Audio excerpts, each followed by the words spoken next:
Grant Miller here. I think we're going to call it the Grant Miller here show. I'm here with David Winkle with Alnell, Winker, activist in the Miami area, Miami-Dade, city of Miami. Is involved with a lawsuit with the half-penny sales tax. We got a lot of stuff to talk about. Let's talk right off the bat.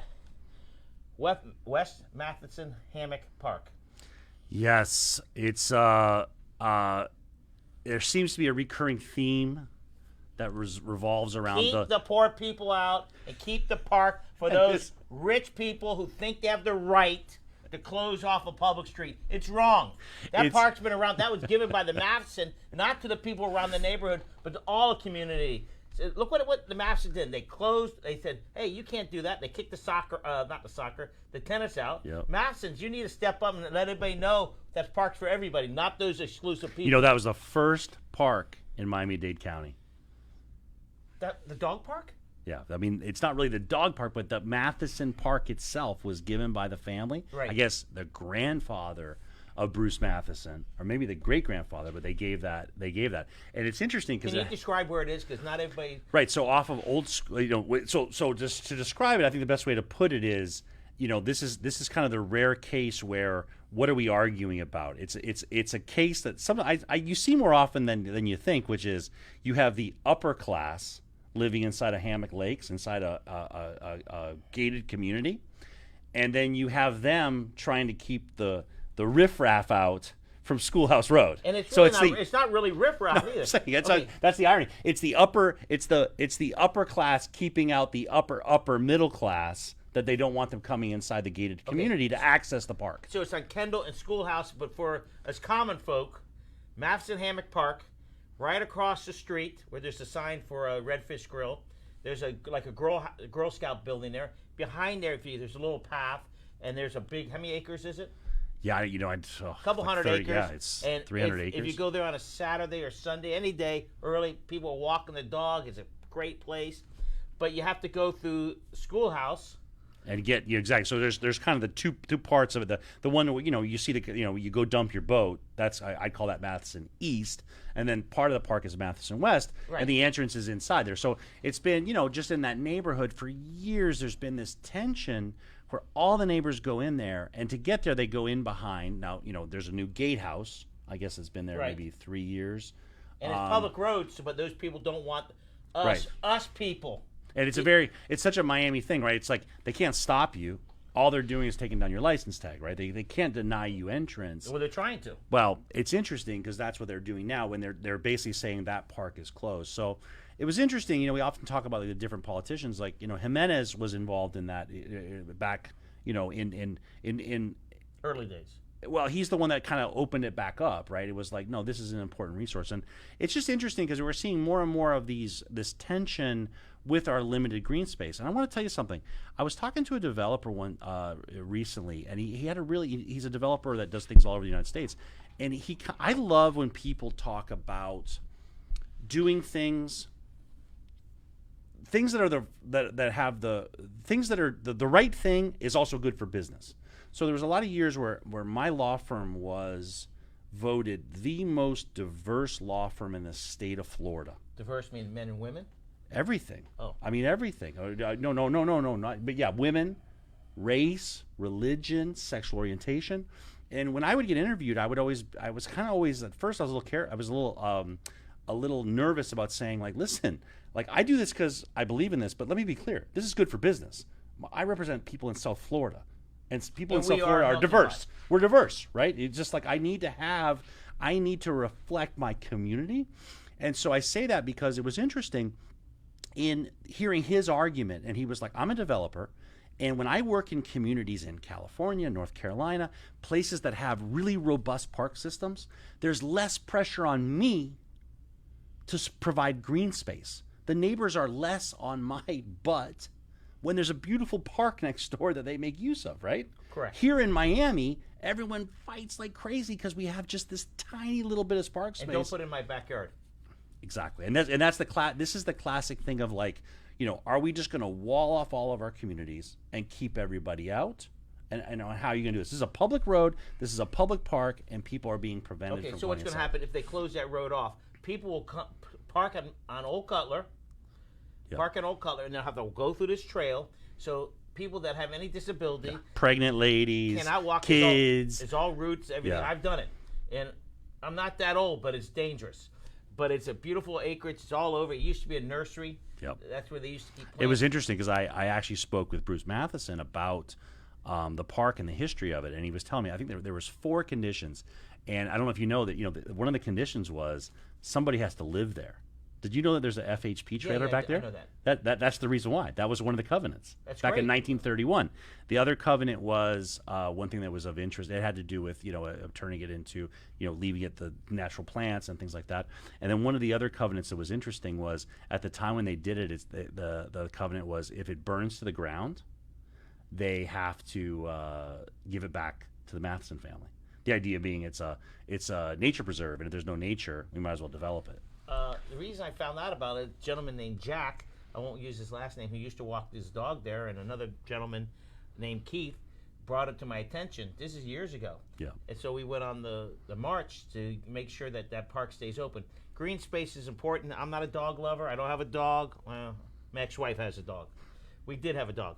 But people love taking theirs. They go for walks for almost an hour at a time with their animals. And it's a great location. It's great for everybody. I just can't stand that those people won't allow us. And it's a little paranoia. You go through and if somebody's checking your license plate, you feel like it's Big Brother on a public road. And that's still an issue. Some cities don't want cameras on every corner, but it's an important issue. Where do you stand on it? Are you representing somebody? I'm helping neighbors who want to keep it open. And it's interesting because it kind of ties into the whole thing of opening back up the county because, why was it closed? The park was closed because of the park's closing because of the pandemic, right? Right. So the park's opened back up. Well, one entrance remains closed, Which right? one? The one there behind the guard gate. Why?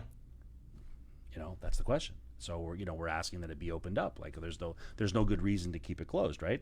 And so it's just again, It's been a budget issue.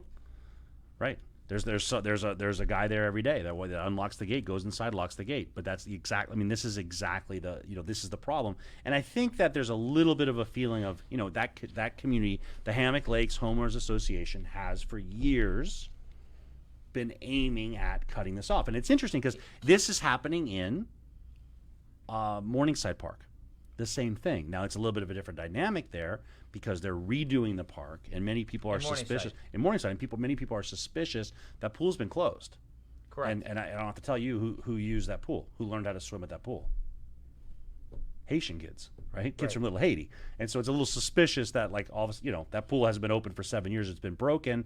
Now they're going to redo it. And of course, one of the main features of the redo of Morningside Park is what? Get rid of the parking. So it becomes just the people in Morningside can use the park. And activist Elvis Cruz, has been very involved in saying, let's keep the park open. The park is to serve the community. And it's interesting because it kind of goes this thing of to me, I've heard a lot of people say, I'll talk about my father-in-law in a second, and he will say, I took my Cuban-American father-in-law, it's like I put two daughters from K through graduate school and private school, and I paid my property taxes and supported a school system that I've never made use of. He's a hardcore, conservative guy, and what does he say? It's the right thing to do. I need, it's the right thing to make sure our society has an educated people. And I think it's the same thing with these parks. It's like we got to look past this and be like, we want kids to be physically active. We want kids to learn how to play sports. We want community members to be able to go walk their dog and get some fresh air. Regarding the pools, here's the issue on the pools.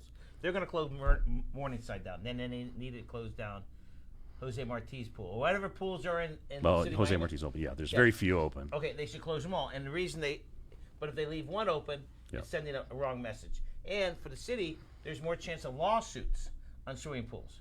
But isn't the city's responsibility, isn't the government to help people learn how certain things?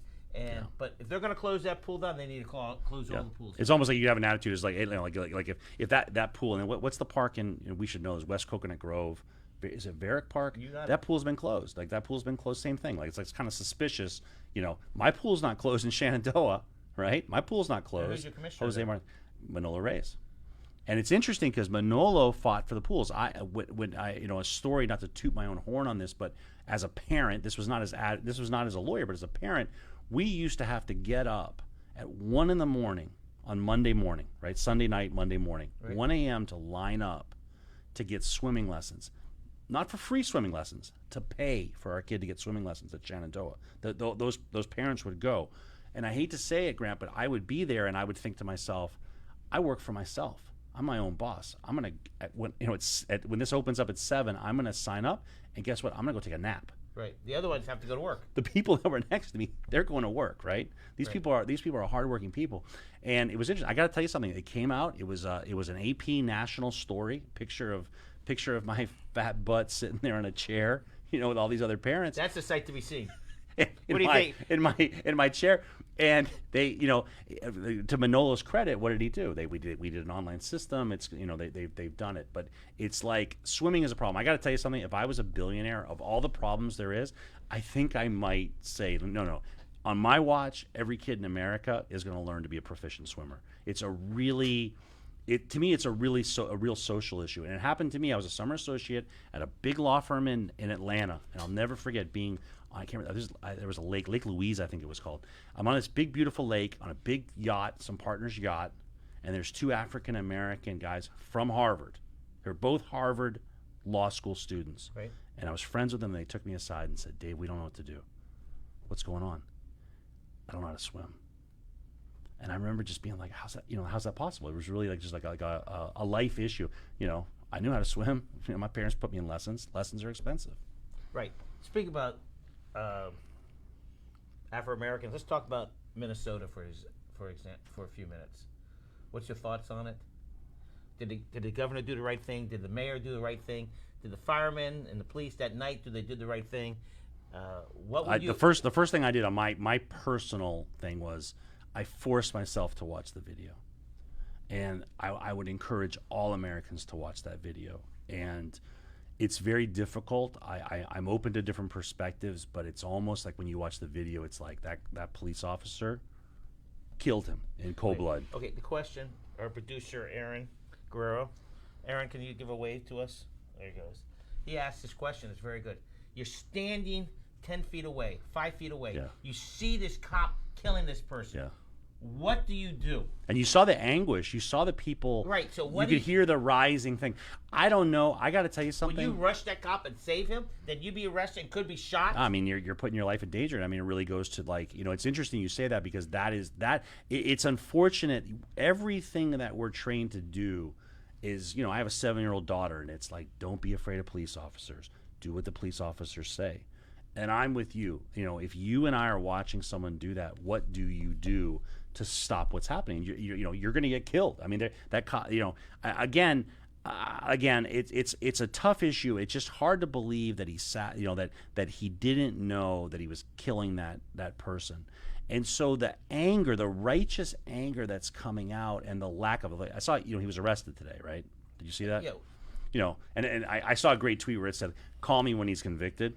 Right. And it was, but it to me it was like, this rioting. It's got people upset, and what's going there. But there is, we cannot have it's so fundamentally problematic when you can't trust the people that you need to trust, if that makes sense. Well, but a bad cop. How many bad cops are there?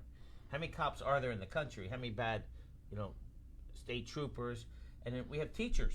We have bad teachers too. Yep.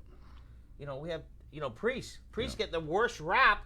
They're a molester. There might be 1 out of 10,000. Yeah. So this cop could have been a bad one, but he was bad from the beginning. Well, and I it think was just bad today. But that's what people are upset about. I think that the other thing that's different here is it's like this was.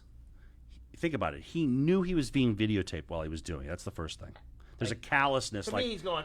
Yeah, videotape it up because you're going to watch me kill this guy. And then the other thing was the other officers. Looked like they were protecting him. Well, but also like it's like at what point do you say to your friend? We were all kids, we were all in fights in college and stuff, and there comes a point where it's like, no, don't kick that lame guy down in the head. Right. Back off. You watch out for each other. There's a level of humanity, and No matter who it is. Yeah, exactly. It just that's what I'm saying. It just doesn't. There's just a. I don't know. It was very upsetting, and like I said, it's almost like you get emotional because watching that man die, and again, it shouldn't matter. It was over a $20 bad check, right? This isn't some guy Is that it a just bad check or a fake $20? fake $20 counterfeit. I thought it was a bad check, but or Whatever, it's counterfeit. $20. But whatever, it shouldn't matter, Is right? Is that a criminal? If it's a bad check, that's that's civil, right? Or is it criminal? Well, it's interesting you say that. Like, why was there even that interaction for a bad check? It seemed like, but yes, it is. It's I a don't know if it was misdemeanor. I thought it was a a misdemeanor. But I thought it was a fake. Whatever it was, do you really need to arrest a person? It's a misdemeanor, and so the issue is the riots don't help. But it's clear there's problems, and it's all because of this virus, unemployment, and it doesn't help the situation. I mean, here's what I have to say about it. It's interesting when you look at now. They've arrested the guy. They've arrested the cop. Cops across the nation. Our police chief, Colina, City of Miami police chief, Right. was just like, this is not acceptable police work under. People have come out, and I think the police have done a good job of saying, like, this was clearly wrong. This is not in accordance with any procedures. We do not teach people to do this. They've distanced themselves from it, I think, in a good way. But I think how this would have played out differently. They arrested him anyways. Why didn't you arrest this guy the first day? I understand why, because they want to make sure there's video that they missed. I mean, but still, you would have avoided this anger. It was the same thing in Brunswick, Georgia, where it's like you're going to arrest the guy anyways later. It seems like you're just doing it because everyone rioted. Like let's have a rule of law where it's like, if this happens to you, I think the problem is it's like, again, if you take everything out of it, everything emotional, the history out of it, just almost from a management standpoint, it's like, how are we going to diffuse this situation rather than start it on fire? Okay, we're going to move forward. I want to get some more local issues, but it's a great issue, and I'm glad the police chief of City of Miami stepped up. I heard there's going to be a protest tomorrow in Coral Gables, of all places. That's where they're having the local protest. It's all right. It's all good. If it's a protest, more power to everybody, and we don't know how it feels, but it's a touchy situation. And I want to tell you a quick story that was interesting. I thought about there's a gentleman in the West Grove. I won't name it because it's just a private story, but he told me a story about one time of in the 60s. It was late 60s. You may remember this where this is going. Late 60s. He's in his house in the West Grove, and they say, "Hey, Coral Gables police chief's outside. He wants to see you." So it's really, really West Grove. Right. Because most people think West Grove City, exactly. Miami. They don't realize it's part of it's Coral exactly. Gables. And he comes out, and he said there used to be a jail in Coral Gables. And he comes out, and the officer's like, come here. And he knew him. They knew each other. And he's like, come with me. And he puts him in the police car, and he says, put him in the front seat of the police car. And he's driving him, and he's like, I'm taking you to jail. And he's like, what for? I didn't do anything wrong. And he goes, well, what's happened is the first protest at the University of Miami, the first racial protest happened, and they arrested all the students, and they put the students in the jail, and his job, the reason he got picked up was as a leader in the West Grove, as a leader of the African American community. He was taken to jail to be in the cell with the guys to watch over the kids. The police officer's like, I need you here. Wow, so he really to wasn't make arrested. sure well, exactly. And it was funny because I said, I was like, that was really nice. He's like, it wasn't nice. It sucked being in jail. But he was laughing because he's like, yeah, like to me, that police officer in a time where racism was rampant, that police officer knew, This man will help it. Well, the one thing that can't happen tonight is something bad happened to these kids, right? In jail. I need to diffuse this situation. I'm going to bring this respected member who's going to I don't sleep in the remember it. cell. It's Hank Givens. Wow. Henry Givens.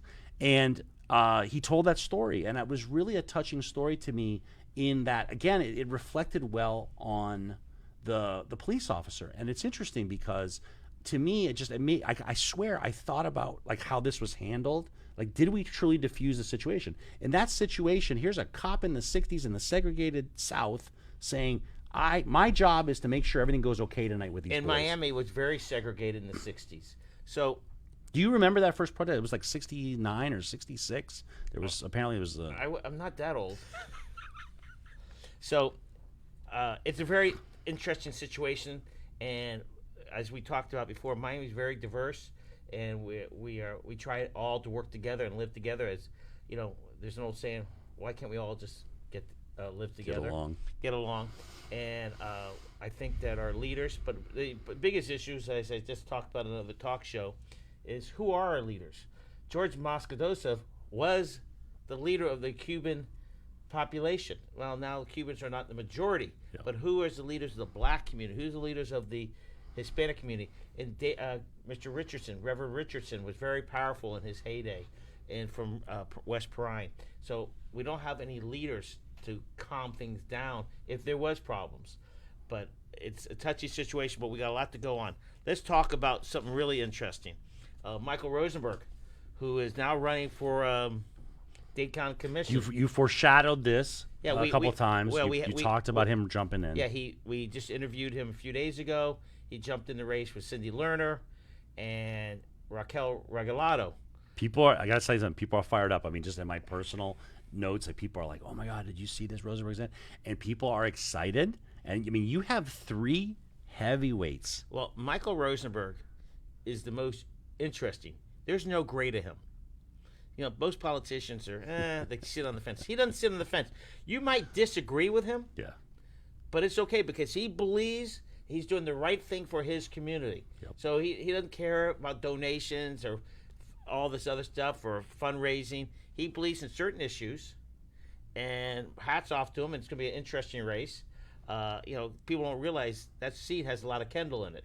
So, and he's very powerful, Kendall. What's your interest on the whole thing? Tell us what you think. I thought it was very interesting, and it was you had talked about it, and we'd kind of talked how there was a vacuum there, like it really kind of was begging for a third candidate, and who was that going to be? And it, you had talked about him coming. I wasn't aware of that, and him coming was interesting, and it was interesting because already this morning I haven't seen it, but Cindy already kind of fired a volley over Colusa, the development of Colusa. And apparently Michael lives in Colusa, and he's in favor of the battle over the green space, right? There's that whole thing where it was bought by, I guess my understanding is that Bacardi bought the center Something of like Colusa and wants to develop it, and there's they bought it knowing there was this 99-year covenant that But has there to is be a, for a golf but the course. covenant is really not a covenant if 75% of the people don't Well, want it. So is and that but, a covenant? But the other neighbors are arguing, it's like, was it really done right? I mean, it's a big mess, but it's interesting because he's part of that, and he's in favor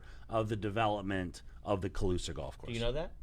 Yes, that's what I've That's what you heard. Yeah, that's what I heard. Cindy Lerner kind of already blasted him, saying you need to be straight about your involvement with Colusa, the Bacardis, the development. So Don't what's the right wording? She's fighting him in his territory. It's not a smart move. He's very strong. People believe in him. To badmouth him doesn't help her. yeah, it's going to be interesting. And it's I haven't talked to Cindy, and I got to tell you something. I think it's great. I really hope we can have a debate, get the views out and do it. But I mean, the bottom line is people are excited about Rosenberg getting in because that becomes, I think, the most interesting race. That is 3 very different people with very different visions for Miami. Like a lot of times we have these races where you can just see people kind of like dividing a vote. That's correct. Those are 3 different people. Correct. If you have a pet, Michael Rosenberg because he was part of the pet trust. He moved it forward. It's gonna be interesting, and I think if anything, it helps Raquel a little bit because I thought Cindy thought she would have Kendall, and Cindy thinks she's gonna have everything.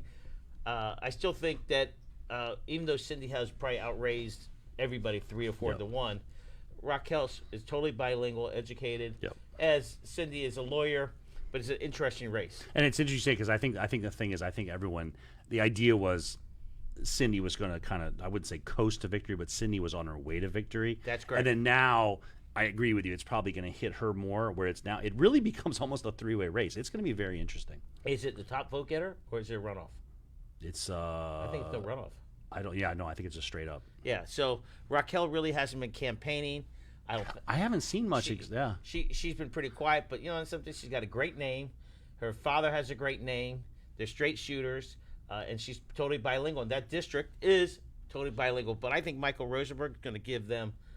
These races to me are always interesting because you want to look at the diversity of each district. The way that they're drawn, it's really kind of cool. Like I'm in Eileen Higgins's district, and it's like it goes from the beach to Little Havana. Like it's a really diverse group. And whoever the commissioner is, when they draw the districts, get it mostly state house or state senate every couple of years.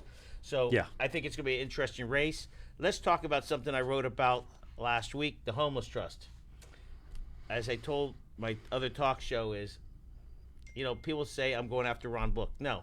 The mistake is the 13 commissioners continue to waive his, and when his term's up, they waive it, say come back again. And when his term's up, they waive. No. Volunteer positions, you're supposed to bring new people in, new blood in. I know Mr. Book sent me a letter responding to him, so I'm getting a lot of responses. Good, bad, evil. A lot of responses is about his DUI. They said, how can he get off his DUI, but I can't? And I wrote back, he has a better lawyer. So, but the guy says, I don't have any money. But, Ron Book's one of the most powerful people in the state. Yeah, it's think about it. It's literally one of the most powerful people in the state of Florida. And it's interesting because I don't know him personally, but everyone I know, there's no one that doesn't. He's a likable guy. That's not what's happening. No one is here saying it. And it's interesting too because this has kind of come out of nowhere, but it's come out of nowhere it's almost refreshing, whether it's right or wrong. It's refreshing that people are demanding performance in an area. People are upset about what's happening with the homeless, and it's like we're spending X amount of money. What are the results? Well, the issue I have, again, Ron Book's most powerful person in the state of Florida is, as people tell me, you got to be careful. His daughter might be governor. But I don't care about that. The question is, can somebody who lives in Broward, who's in Tallahassee 3 or 4 months of the year at minimum, be in charge of the Miami-Dade County Homeless Trust? And he doesn't live here. Yeah, he doesn't live it. He doesn't breathe it. And that's a requirement for a lot of these positions, right? You need to be an elector in the city of Miami to serve on the other than Congress and board. Other than United States State Senator, everybody has to live in a district. Yeah. But he doesn't. And it's interesting because I got to tell you, is this a job that he could do from Broward? I'm not sure that Broward and Miami-Dade, there's that much of an economy. That's correct. There isn't. But I think that these questions, one thing that's interesting about this is I've always found it interesting to see how people take criticism. The tradition in like, for example, you take a college coach and that kid misses that kick. Right. As time expires at 10 p.m. on Saturday night, and the coach never blames the kid, right? The tradition is to say it's foreseeable that a 19-year-old kid and that pressure is going to miss that kick. I put the kid in that position. The buck stops with me. And I am repeatedly being amazed by the leadership. And in the case like this, it would have been very interesting how this had gone differently if Ron Book had stood up and said, you know what? I'm going to answer every one of your goddamn questions. Like, these are fair questions. And I think I'm kicking ass. And these problems that we're having, here's what's happening. I'm responsible. And it's like, do you get the perception of that? Like, the buck stops here. Like if there's a problem, if homelessness is this, if this happens, we saw the other day with they're clearing out the streets and people are like, this is inhumane, this is it. Like, we're talking about leadership. Like, where are the leaders who just say, like, not on my watch, I'm the one that's responsible for this and I'm going to fix it? Well, that's why I'm blaming the county commissioners. Ronnie Book's letter is absolutely correct. Why are you attacking me? Why are you talking about my personal life? Why are you talking about my DUI? And he says it wasn't a DUI, not in the letter. But the county commissioners continue to change and let him be there. It needs new blood. We need somebody who lives in Miami-Dade County, and preferable lives in the city of Miami, because that's where most of the homeless is. As we talk, Crazy Joe, commissioner, he thinks we should have our own. Miami Beach does not participate in the homeless trust, right? Because they got their own issues. So that is, I appreciate Ron Book sending me the letter, and I told him I'll get back with him. I have a lot of letters for him, a lot of letters against him. The people that are against him really don't know him personally. They just see how bad the homeless is. Now, the next issue is, yes, the numbers went down from supposedly 8 or 10,000 to 1,000. Doesn't matter. There's 1,000. If there's 1,000 people on the street, it's 1,000 too many. But I heard a good counter to that too. I saw in some group chat, but they're like, okay, if there's 1,000 people, like, what are we getting for what is it per year that's spent on this? Well, he says my numbers are wrong. He says I'm off by 30 million. Let's just say it's 30 million, 60 million. Yeah. To me, some states and some counties, they have a big Winnebago pulls up. The homeless person gets in there. They clip the nails. They clip the toenails. They give him a haircut, or she a haircut. Yeah. They said, take a shower. They put new clothes on. The mental ill wants to live on the streets, but they still want to be clean. Yeah. They still want to have some healthy lifestyle.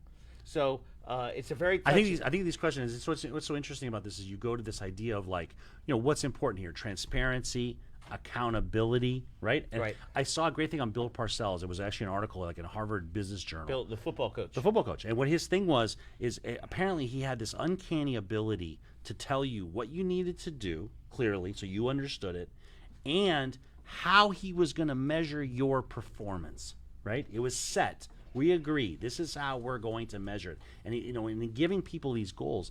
And I think that, maybe Ron Book, a little bit of his defense is, has he really had... He didn't have to answer anybody. Well, but are they setting... One thing I think about is like, on the one hand, you can blame his supervisors at the county. On the other hand, like, I'd like to see, like, what's his plan for the year? What are the goals? What are the organization's goals as far as what are we going to do? So I think, it's interesting. I got to tell you something. I've seen it. I've seen how upset he is, and Al Crespo Graham, as I've been after him. I mean, I got to. Could you tell us about Crespo? So, political blogger Al Crespo is also, where do you find brought it? a lot of this on CrespoGraham.com. Okay. And he really, you guys have kind of been at the same time, because at the Super Bowl, you started bringing up the issue of saying, like, what are we going to do about the homeless downtown during the Super Bowl? And, and saying, like, are we just going to sweep this problem under the rug? Or are we going to use this as an opportunity to address this problem? And Al, about the same time, starts asking these questions. Where's the documents? Where's the where's this money going? What's happening? So, it's just it seems like an ongoing problem of what do we expect from our the relationship between the governed and the governors, and what do we expect from our government? The 27 board members, they're all patting themselves on the back. They think they're doing a great job. Yeah. Well, the general public thinks they're doing a terrible job. The 27 all pat, hey, look how great I'm doing. Of course, because Ron Book's telling you how great he's doing. The county commissioners are scared of Ron Book because he's their lobbyist. He lobbyists everybody. I just got a text from a citizen, and I don't know anything about it, but I'll just bring it up. What about Ron Book and the FEMA contracts? I don't know anything about it, but I knew there were some issues about some FEMA contracts. Yeah, it's interesting. I don't know, and I know they were asking questions about the idea of the PPE, the equipment and what was happening, but yeah, I don't know either. Yeah, but so here's people. By the way, if you ever want to contact me, 305-323-8206, 305-323-8206. You can text me any questions, not today or any day. And we have Hal Feldman, who's going to be up with my brother Michael Miller, talking about the real estate market that's booming. It is time to buy and it's time to sell. Am I right, Hal? Always. And I got to tell you something, Hal. I have, just as a lawyer, deals are happening. I mean, it is one thing. The observation to me of I'm licensed as a broker. I don't operate, but as a lawyer, they always say houses that are properties that are priced right move in this market. And I got to tell you, in the middle of this pandemic, I've had a couple clients that are selling stuff. They just one's a doctor that's moving away for a fellowship. It's like she put the right price on it. I mean, I'm not exaggerating. There's been a dozen offers. I mean, it's been interesting to watch. The market is not. I'll be listening because it was surprising to me to see the response to the deals that I've been involved in. Okay, we got about 2 minutes. Let's talk about the lawsuit that happened this week. About the recall. Round 2, a second court. Get in detail about what it is. Yeah, so a second court has said that the recall of Joe Carollo can continue. The idea was the city seems to have, the city concocted a reason to deny the 1,900 signatures on the recall being put to the county and the recall continuing under kind of this made-up circumstance, saying, well, the 60th day fell on a Sunday. You didn't, somehow break into the clerk's office and turn them in, right? So therefore, these are invalid signatures. So it's a ridiculous argument. It's a bad faith argument. And the thing is, I got to tell you something. I volunteered the other day at a farm share, and I was handing out the food. What location? At Marlins Park, and it was so rewarding. It was awesome. I was handing out dog and cat food for 4 hours. What politician was there? It was Eileen Higgins. But time to reelect these politicians. They're doing a great job. I'm not picking on Commissioner Higgins. Every elected official that's up for reelection, they're part of farm share. They had nothing to do with it, did they? Well, but it's interesting that so it's All of it's. them. But here's what I'd say: it's funny that you say that because I was there because we were asked as representatives of our neighborhood associations to show up. So Eileen made that possible to get the people out there. So it was me, somebody from Mid Beach, some Mid Beach, neighborhood association. But here's the thing: I swear to you, I was sitting there in Little Havana watching these cars come through. And I was thinking about the legal fees and resources that the city is spending to defend Joe Carollo. Like, Joe Carollo is entitled to a defense, let's be very clear. But why are the taxpayers, the very taxpayers who are trying to remove him from office because they feel he's targeting them, right? That's the allegation, malfeasance, and you're targeting your residents. They're paying for his defense. And so it'll be interesting to see what goes on and what the city does next. But the idea was, the city attorney came out saying, we had to appeal, and it's like, no, you didn't have to appeal. This is ridiculous. This whole thing is ridiculous. And I got involved less anti-Carollo, to be honest with you, and more process. I'm very upset about how the city has reacted to this. It's like let the people speak. The city of Miami. It lately has been trying to silence its residents and to me, just let the process go. If they want to keep Joe Carollo, they're going to keep Joe Carollo. I don't live in that district, but, I just wanted to, so anyways, to me, it's just upsetting that our resources are going because I'm in the fight. I see the ridiculousness of the arguments. I see us bogged down and the recall is going to win eventually. And I honestly, in my heart, honestly, in my view, he's going to get recalled. It's just a matter of time. All right, time's running out. Tell us give me a 30-second wrap-up about David. What things are going on? And this. I think I got to tell you, I'm getting a lot of, I signed up my daughter for sailing camp this summer. We already know she dances. We don't have to go into that one. But I think that she is dancing. In person, it seems like things are opening up. The restaurants seem to be open up. We should have talked about a big controversy with kind of the last-minute change, keeping the bars closed. Right. But the restaurants seem to be open. Personally, have I gone to a restaurant? No. Have you? Are you going to sit down meals? Are you going to sit down at restaurants? Sure. Yeah, I haven't been yet, but it seems I sit with my brother every morning, 7 days a week. Where? Deli Lane in South Miami, but I go out to different. Yeah. But like Deli Lane now is sit down. We're really got the whole room by ourselves. But I thank David for being here every week. I see David on Fridays. If you have issues, you can contact David. What's your email? David, it's dwinker@dwrlc.com, and I'm on Twitter @DavidJWinker. And as we started,